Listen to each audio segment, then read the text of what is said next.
Gazette du Togo, une vision sur l'actualité togolaise et sur le monde. Mesdames et messieurs, journalistes des médias nationaux et internationaux, mesdames et messieurs, chers concitoyens qui êtes là pour nous écouter.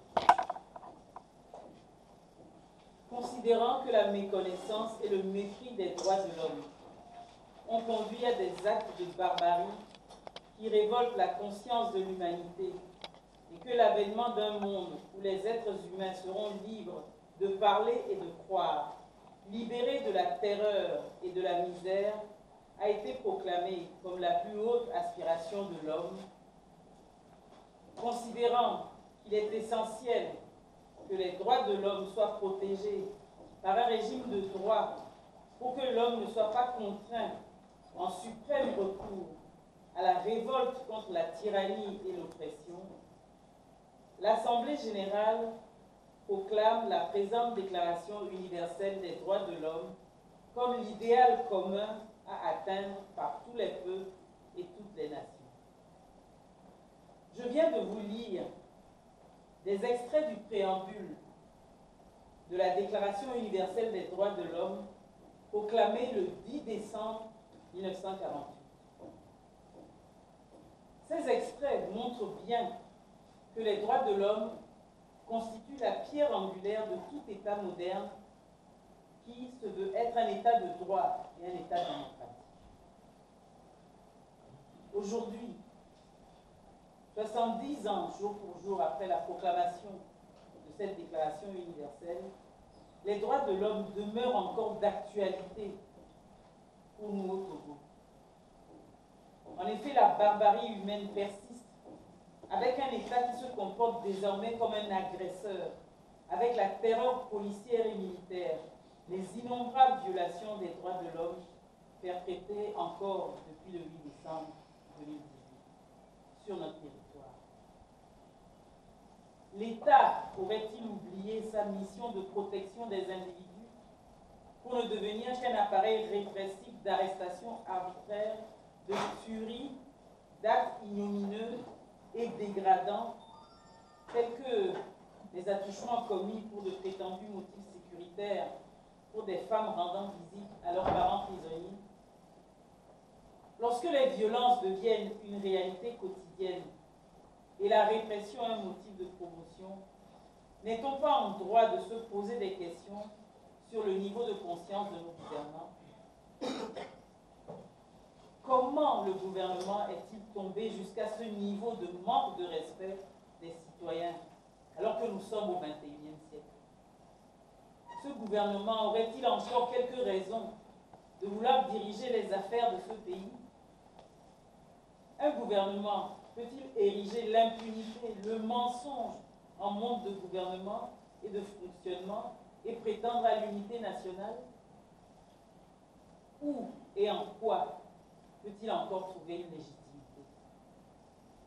Ne s'est-il pas totalement discrédité aux yeux des citoyens qu'il est censé protéger et défendre?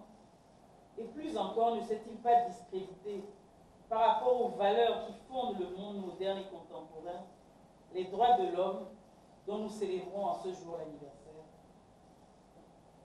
Déjà, les citoyens togolais étaient obligés de lutter contre ce régime qui ne cesse d'accroître la misère de la population à cause de l'accaparement des richesses nationales par une minorité. Mais à présent, les citoyens ont obligation, face à un État manifestement dictatorial, de lutter pour plus de liberté. Oui, dans la vie d'un peuple, il arrive un moment où il faut dire non à l'inacceptable. Il y a eu beaucoup d'inacceptables dans le passé. Mais ce gouvernement a toujours pris notre silence et notre acceptation de l'ordre établi comme signe de faiblesse, oubliant que mettre tout un peuple le dos au mur, c'est le rendre redoutable. Le dernier acte inacceptable qui a été posé est le non-respect de la feuille de route proposée par la CEDEAO.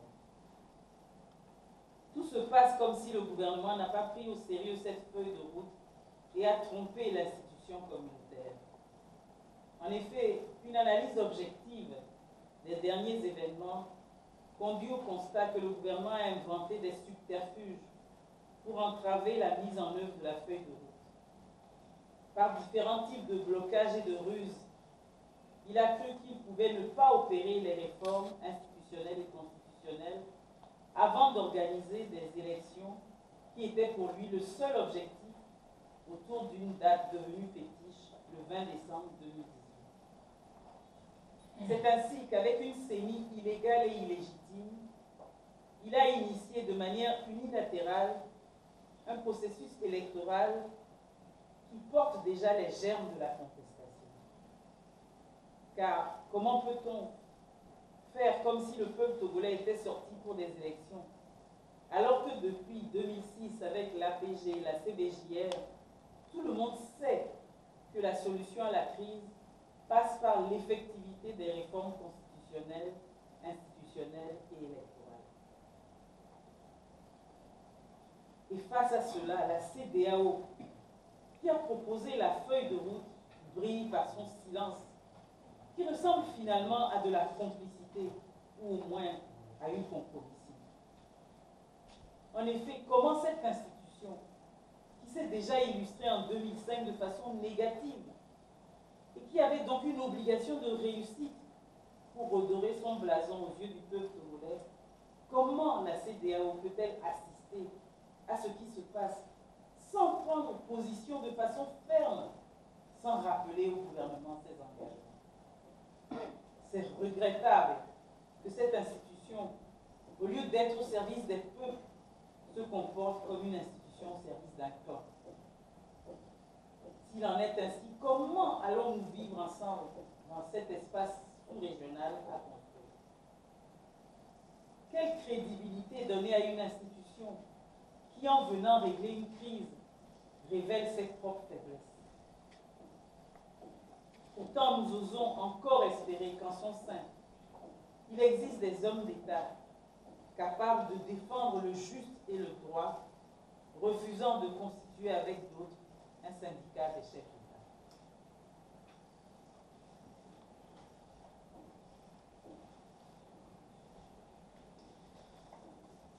Par conséquent, après analyse de la situation actuelle et en tenant compte de nos déclarations antérieures du 4 septembre, du 20 octobre, du 15 novembre 2018, en considérant les messages d'autres organisations de la société civile qui ont aussi affirmé la priorité des réformes sur les élections, en prenant en compte les messages de la conférence des évêques du Togo, en date du 15 novembre 2018, des églises évangéliques presbytériennes et méthodistes, en date du 3 décembre 2018, et de l'Association des cadres musulmans du Togo, en date du 6 décembre 2018, nous, mouvement des forces vives, Espérance pour le Togo, d'une part, nous réaffirmons avec force notre position. Pas d'élection au Togo sans les réformes constitutionnelles, institutionnelles et électorales. D'autre part, nous demandons à tous les citoyens togolais qui cherchent véritablement la paix d'entrer en résistance contre ce régime parce qu'il veut organiser des élections sans les réformes. Chers concitoyens, ce qui est en jeu actuellement, ce n'est pas une affaire de parti politique, mais un problème de toute la nation. C'est pourquoi toutes les initiatives qui se révèlent comme visant la résistance au régime dictatorial pour la liberté du peuple togolais seront soutenues par le mouvement des forces vives Espérance pour le Togo. Par conséquent, que ces initiatives viennent des organisations de la société civile ou des partis politiques, nous les soutenons dès lors qu'elles sont des initiatives qui luttent contre le coup de force électoral en préparation et qu'elles sont conformes à nos principes, spécialement celui de la non-violence. Le peuple ne peut plus être pris en otage. Durant ces prochaines semaines, ces prochains jours même, qui sont cruciaux pour l'avenir de notre pays, le mouvement des forces Vive Espérance pour le Togo propose aux citoyens de participer à 3 types d'actions de résistance. Premier type d'action, la prière. Jeudi 13 décembre, à midi, nous aurons une messe ici, dans la paroisse Saint-Martyr de l'Ouganda à Togo. Le vendredi 14 décembre, nous aurons la prière musulmane à la mosquée de Kakaveli, non loin de la cour d'appel de Lomé, à côté de l'Institut Formatec. Le dimanche 16 décembre, nous aurons un culte protestant au collège protestant à 18h. Ça, c'est le premier type d'action, la prière. Deuxième type d'action, l'expression culturelle. Le vendredi 14 décembre à 16h, nous aurons un concert gratuit avec des chorales et des artistes engagés à l'Agora Saint-Gor de la paroisse universitaire. Troisième type d'action, l'échange citoyen. Le dimanche 16 décembre, de 14h à 17h, au bas-fond du collège Saint-Joseph, il y aura un grand rassemblement citoyen pour la résistance. Toute la population, tous les citoyens sont invités à participer à ces activités et à toutes celles qui pourront suivre pour dire non à ces élections. Nous ne saurions terminer cette conférence de presse sans lancer un appel solennel à vous, nos frères et sœurs des forces de la sécurité et des forces de défense. Vous, nos frères et sœurs des forces de l'ordre, vous êtes avant tout des citoyens et donc nos frères et sœurs. Le peuple togolais n'a rien contre vous. Vous ne pouvez plus continuer à tuer vos frères et sœurs qui luttent pour le bien de tous. Il est temps pour vous de prendre vos responsabilités et de ne pas vous réfugier derrière des ordres reçus. La vie de chacun est sacrée. Mais nous connaissons vos souffrances à vous aussi. Et notre lutte vous libérera, vous aussi. Peuple togolais, peuple pacifique, peuple aspirant à la liberté, il est temps pour toi de dire que le Togo est notre patrimoine commun et qu'à ce titre, l'avenir de ce pays nous concerne tous. La vie de tout un peuple ne peut plus dépendre d'un parti politique ou d'une minorité. Peuple togolais, ton nom aux élections législatives est nécessaire pour notre pays, mais il sera aussi signe de renaissance pour tout un continent en quête de liberté et d'institutions crédibles et justes. Alors, comme un seul homme, levons-nous tous ensemble pour dire non. Non, nous n'irons pas voter dans ces conditions injustes. Non, nous n'irons pas voter sans les réformes. Je vous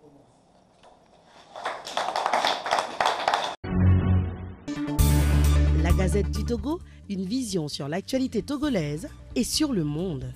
Rejoignez-nous sur le www.lagazettedutogo.com ou sur nos comptes Facebook, Twitter et YouTube. Pour tout contact, écrivez à contact@lagazettedutogo.com ou appelez le 92 80 88 53. La Gazette du Togo, c'est l'information en continu.